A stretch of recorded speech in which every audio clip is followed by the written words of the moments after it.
విమర్శించే తప్ప ఎక్కడ కూడా మంచి పని చేసే అవకాశం లేదు. ఈ రోజు పవన్ కళ్యాణ్ గారు మాకు అరుగులో సంబంధం లేకపోయినా, మాకు గెలకపోయినా, అసెంబ్లీలోనే అలాగే పార్లమెంట్ లో మీరే గెలిచినా అక్కడ రోడ్లు వేస్తానంటే మీరు బుద్ధి తెచ్చుకోవాలి. ఎందుకంటే మేము పార్టీలు చేయట్లేదు, ఓట్ల కోసం రాజకీయం చేయట్లేదు. పెద్దలు గెలిపించారు, పని చేయాలి. అది ఏ పార్టీ అయినా కాదు, ఏ కులమైనా కాదు, ఏ మతమైనా కాదు, మాకు అవసరం లేదు. ఈ రోజు గురిపుత్రులందరూ కూడా అతన్ని ఎంతో అభిమానిస్తున్నారు. ఈ స్వాతంత్రం వచ్చిన తర్వాత ఈ రోజు ఒక్కరు కూడా రాలేదు, ఏ సీఎం రాలేదు. స్వతంత్రం వచ్చిన తర్వాత అంత ముందు కూడా ఎవరు కూడా వెళ్ళి అలా పలకరించే మనిషి లేడు. ఈ రోజు ఏదైతే మాట ఇచ్చారో ఆ సేవలను పూర్తి చేసుకుని కుర్డీలోని అలాగే అల్లూరు సీతారామరాజు జిల్లాలో అభివృద్ధి కార్యక్రమాలు 2 రోజులు పాటించారు. లక్ష ప్రభావం ఎక్కువ ఉంటే అప్పటికి అధికారులు చెప్పినా నా ప్యానల్ మీద ఆశ లేదు, పెద్దల కోసం ఎక్కడికి వెళ్తామని చెప్పిన నాయకుడు భారతదేశంలో పవన్ కళ్యాణ్ గారు. డిప్యూటీ సీఎంఏ కాదు, పంచాయతీ శాఖే కాదు, అలాగే అటవీ శాఖే కాదు, అన్నింటికి న్యాయం చేసిన నాయకుడు భారతదేశంలో ఈ రోజు కూటమి ప్రభుత్వాన్ని మెచ్చుకుంటే మీరు అవక్కులు చవక్కులు మాట్లాడటం, ఏవి పడితే మాట్లాడటం, మీకు నోటికి ఏది వస్తే మాట్లాడటం, అలాగే జడ్పీటీసీ గారు ఉన్నారు, అలాగే అందరూ ఉండి ఈ రోజు ఎందుకు అభివృద్ధి చేయలేకపోయారు? మీరు నియోజకవర్గం ఏం చేశారు? చీవులపల్లి నియోజకవర్గం ఎమ్మెల్యే ఎవరు? ఈ రోజు సత్యబాబు మన చీవులపల్లి నియోజకవర్గం ఎమ్మెల్యే అయితే ఇక్కడ ఎవరు మాట్లాడుతున్నారు? ఎందుకు అలా జరుగుతుంది? మీరు అది చేయబట్టే ఈ రోజు ఓట్లు మీకు పోయి. ఇప్పుడు ఆ రోజు ఎయిర్పోర్ట్ లోనే కత్తిపోటు చిన్న పొడిచారని చెప్పారు లాయర్ గారు. అలాగే సత్యబాబు గిన్నెపోటు కూడా చిన్న పొడిచారు. అలాగే శ్రీకాకుళంలో ఉన్నాడు దువ్వాడ శ్రీనివాసరావు. మరి ఇలాంటి వాళ్ళందరినీ జగన్మోహన్ రెడ్డి ఎలా ప్రోత్సహిస్తున్నాడు? దువ్వాడ శ్రీనివాస అన్నాడు ఆ రోజు, నేను ఒక్కనే బయటకు వచ్చాను, పబ్లిక్ గా చెప్తున్నాను, నాకు ఇంకొక ఉందనేసి అక్రమ సంబంధం కోసం. కానీ ఇక్కడ చాలా మందికి ఉంది, నేను ఒక్కనే బయటకు వచ్చాను, జిల్లాలో బోల్డ్ మంది ఇలాంటి అక్రమ సంబంధాలు అడుగుతాను అనేసి దువ్వాడ శ్రీనివాసరావు చెప్పాడు స్వయంగా. అంటే ఇలాంటి ప్రోత్సహిస్తాడా జగన్మోహన్ రెడ్డి? హెలికాప్టర్ దగ్గర సెక్యూరిటీ పోలీసులు ఉంటే పోలీస్ సెక్యూరిటీ ఎవడని సత్యబాబు గారు ఎలా చెప్తారు? ఒక సీఎం మాజీ సీఎం అని గౌరవిస్తే ఎవరన్నా అపోజిషన్ లో గౌరవించేది పోలీసులే. మరి పోలీసులకే కొట్టిస్తామండి. ఇప్పుడు మీరు ఒక్కరోజుకే పోలీసు లేకపోతే మీ వైసీపీ పరిస్థితి ఏంటి? మీ నాయకుల పరిస్థితి ఏంటి? ప్రజల ముందు చెప్పిన అక్రమ అరెస్టులు అంటున్నారు. ఒక కార్యకర్తను ఎక్కడైనా రాష్ట్రం మొత్తం మీద ఎవరినైనా కార్యకర్తను అరెస్ట్ చేసామని చూపెట్టండి. ఛాలెంజ్ చేస్తున్నాం. తప్పు చేసిన నాయకులు ఎలా చేస్తున్నారు?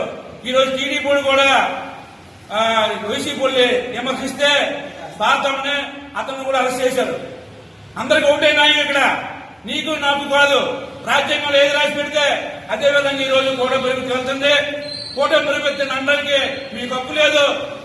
మీరు చేసిన హత్య రాజకీయాలన్నీ కూడా ప్రజలందరూ తెలిసే 11 పరిమితం చేసినా మీరు ఇంట్లో కూడా నేర్చుకునేవండి అంటారు. అలాగే జడ్పీటీసీ శ్రీనివాసరావు గారు అంటారు కరెంటు బిల్లు పెంచామని. గత ప్రభుత్వంలో 10 పెంచారు, మీకు వచ్చిన దాకా రూపాయి కూడా పెంచలేదు. ఆర్సీఎస్ లో ఎన్నో కుంభకోణాలు జరిగాయి. 15 లక్షల పోస్టులు అమ్ముకున్నారు. దాని మీద ఎంక్వైరీ చేయమన్నాం, దానికి కూడా లేదు. అలాగే సబ్ స్టేషన్లోనున్న ఉద్యోగస్తులు 15 లక్షల రూపాయలు తీసుకుని మీరు ఉద్యోగాలు అమ్ముకున్నారు. ఎక్కడ మీరు చేశారు? వేల కోట్లు దోచుకుని ఈ రోజు మాట్లాడడానికి మీకు హక్కు లేదు. అలాగే బెల్లం చంద్రశేఖర్ గారు ఈ రోజు నాగంపేట దగ్గర 12 ఎకరాల చెరువు ఉంది, అతనే చేపలు అమ్ముకుంటారు పెంచుకొని. ఒక రైతు ఉంది, గేదెలు కరగనెవరు, రైతులు పశువులు రానివ్వరు, అక్కడ బిల్డింగ్లు కట్టి వీళ్ళు సొంతంగా చెరువులు కబ్జాలు చేసుకుంటే. అలాగే చంద్రశేఖర్ గారు, అలాగే ఇహారీ లేఅవుట్ లో ఒక చెరువు ఉంది, అందులో 60 సీట్లు కబ్జా చేశారు చంద్రశేఖర్ గారు. మరి నీతి కబుర్లు చెప్పడం కాదు, మనం తప్పులు చేసి ఇంకొకరిని తోచడం కాదు. మీరు నీతి నిజాయితీగా ముందు పనిచేయండి. ఆ రోజు తర్వాత మీరు అందరిని అడగండి. ఈరోజు కూటమి ప్రభుత్వం ఏం చేయలేదు, ఏం చెందలేదని ఇంకా మీరు 10 నెలలు అయింది, మీరు అప్పుడే రోడ్లు ఎక్కిపోతున్నారు. ఇంకంత ముందే ఎక్కిపోయారండి. అప్పుడు ధాన్యం కోసం కట్ట ప్రజలు ప్రశాంతంగా ఉంది, పరిపాలన బాగుందని చెప్పి, అలాగే ప్రజలందరూ కూడా సంతోషంగా ఉన్నారు. ఈ కూటమి ప్రభుత్వానికి ప్రతి ఒక్కరు కూడా సహకారం ఉంది. ఏదైనా పనులు జరగకపోతే ప్రభుత్వాన్ని అడగండి, తప్పులేదు. ఎందుకంటే చంద్రబాబు నాయుడు గారు, పవన్ కళ్యాణ్ గారు, మోడీ గారు మీరు ఏది చెప్తే చేయడానికి సిద్ధంగా ఉన్నారు. మీరు అడగలేక ఒప్పుకుంది అడగండి. కానీ అవాకులు చవకలు చేసి ప్రాంతాలకు గొడవలు పెట్టి కుల మతాలకు గొడవలు పెట్టి మత ప్రచారాలు లేపి ఇవన్నీ కూడా గొడవలు పెట్టే విధంగా ఈ రోజు చేస్తున్న ప్రభుత్వం వైఎస్ఆర్ పార్టీ ప్రభుత్వం. గత ప్రభుత్వంలో మీరు ఏం చేస్తారు మాకు అనవసరం, కానీ ఇప్పుడు సక్రమంగా నడుస్తుంది కూడా.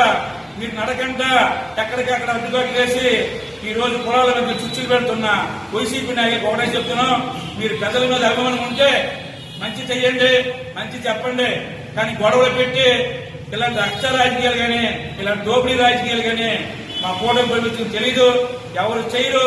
చేసిన పవన్ కళ్యాణ్ గారు, చంద్రబాబు నాయుడు గారు, మోడీ గారు ఒప్పుకోరు.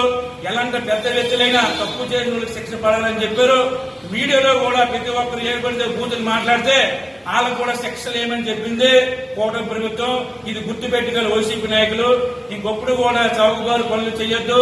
పవన్ కళ్యాణ్ గారిని, మోడీ గారిని, చంద్రబాబు గారిని ఏదో విమర్శించేస్తున్నాం అనే మాటలు మటుకు మీరు ఆడద్దు. తప్పుంటే అడగండి, దానికి సమాధానం చెప్తామనేసి కూటమి ప్రభుత్వం తరఫున మేము చెప్తున్నాం.